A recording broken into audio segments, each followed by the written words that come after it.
Muito bem, retornamos para complementar a videoaula anterior. Portal Criativamente, playlist NetBeans com PHP, agora incluindo MySQL. Na videoaula anterior, nós preparamos o nosso arquivo para executar o comando select e executamos. Então, dá um clique aqui no salvar, executar o arquivo. E nós conseguimos apenas a mensagem, em primeiro lugar, que a conexão foi executada com sucesso, e em segundo lugar, que o comando foi executado com sucesso. No entanto, os dados, os registros lá da tabela, minha tabela, eles não foram apresentados. Nós precisamos então codificar. Nós vamos utilizar de uma série de comandos agora para apresentar. Veja bem, o que nós precisamos entender aqui é o seguinte: ao executar esta instrução PDO, o método query aplicado à variável select do objeto PDO, ele vai resultar nesta consulta que tem 2 colunas, 2 campos e 6 registros, 6 linhas. Muito bem. Nós temos agora que fazer uma alteração, ou melhor, algumas alterações aqui no nosso código para poder apresentar o resultado. Nós vamos apresentar esse conteúdo aqui. Nós poderíamos apresentar em forma de tabela ou utilizando uma lista não ordenada. Vamos aqui com calma que nós vamos fazendo. Então, a primeira coisa que vamos fazer é a seguinte: nós vamos deixar esse if aqui. Eu vou executar aqui um copiar colar. Daqui a pouquinho você já vai entender toda a sequência.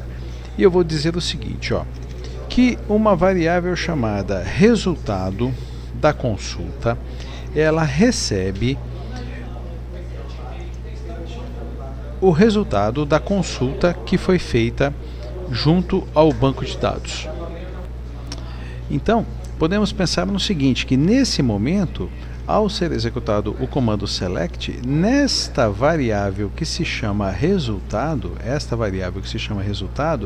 ela armazena este vetor, esse array, esse conteúdo. Vamos usar uma linguagem bem simples, que ele armazena, a variável resultado armazena esse conteúdo. Então agora nós vamos fazer um teste diferente. Ao invés de testarmos tudo isso, nós vamos verificar se a variável resultado, se ela não é idêntica a falso. Se ela não for idêntica a falso, significa que a consulta foi executada com sucesso. Se a variável resultado fosse idêntica a falso, nós teria ocorrido um erro na consulta. Muito bem.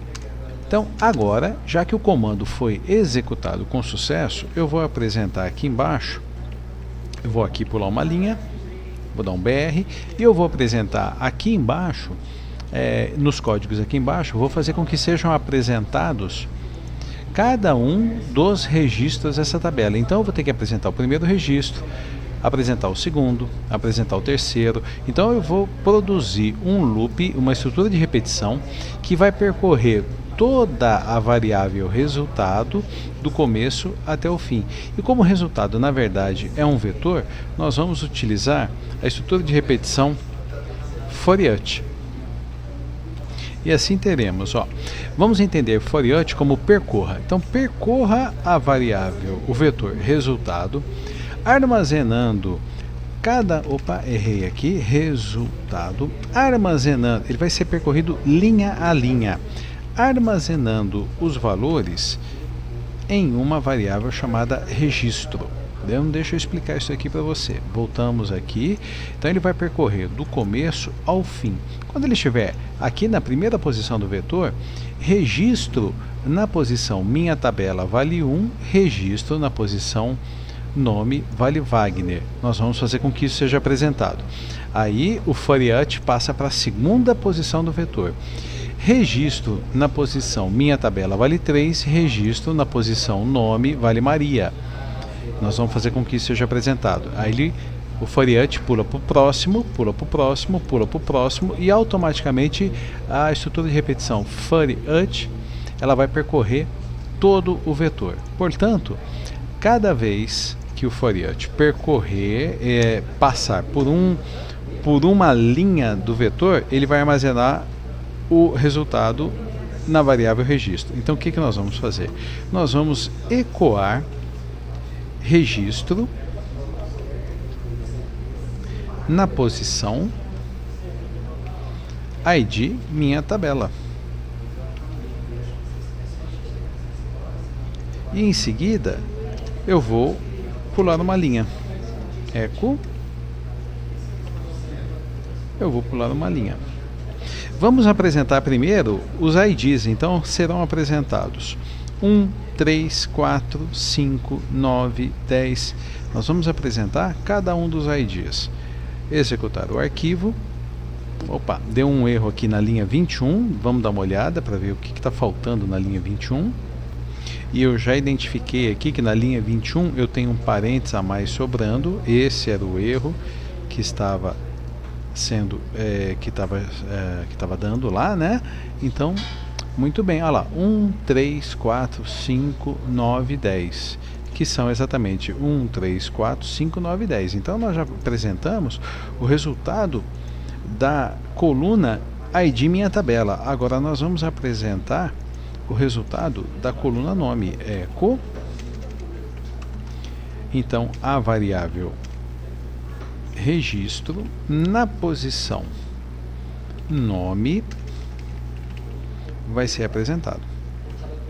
E aí em seguida eu já vou, só que agora ao invés de dar um BR, eu vou dar, só para a gente visualizar lá, eu vou dar um HR, que é uma linha horizontal.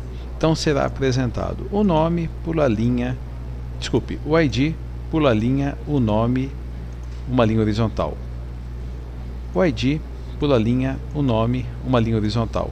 O ID, pula linha, nome, uma linha horizontal. E isso vai sendo repetido, percorrendo todo o vetor resultado, que na verdade contém o resultado da consulta. Então vamos executar o nosso arquivo. E olha lá, 1 Wagner, 3 Maria, 4 Pedro, 5 Luísa, 6 Roberta, 10 Mateus e assim por diante. Então nós poderíamos, assim por diante, caso tivéssemos mais algum registro aqui, né? Então dessa forma nós conseguimos apresentar, ainda que de uma maneira bem simples, o resultado da consulta. Fizemos a consulta, executamos uma consulta, armazenamos num vetor chamado resultado e por meio do Fourier percorremos todo o vetor, todo o array resultado, armazenando cada registro em outro vetor chamado registro. Esse vetor tem dois índices, duas posições, ID minha tabela e ID nome. De onde vieram esses ID minha tabela e ID nome? Vieram daqui do select. Select ID minha tabela, nome from minha tabela. Então assim nós conseguimos executar e apresentar o resultado de um select aqui no nosso navegador. Tá? Espero que você tenha entendido. Qualquer coisa, reveja a nossa videoaula, deixe comentários aqui no nosso portal Criativamente, no vídeo, e nós vamos atendendo na medida do possível. Muito obrigado pela sua atenção e até a próxima videoaula.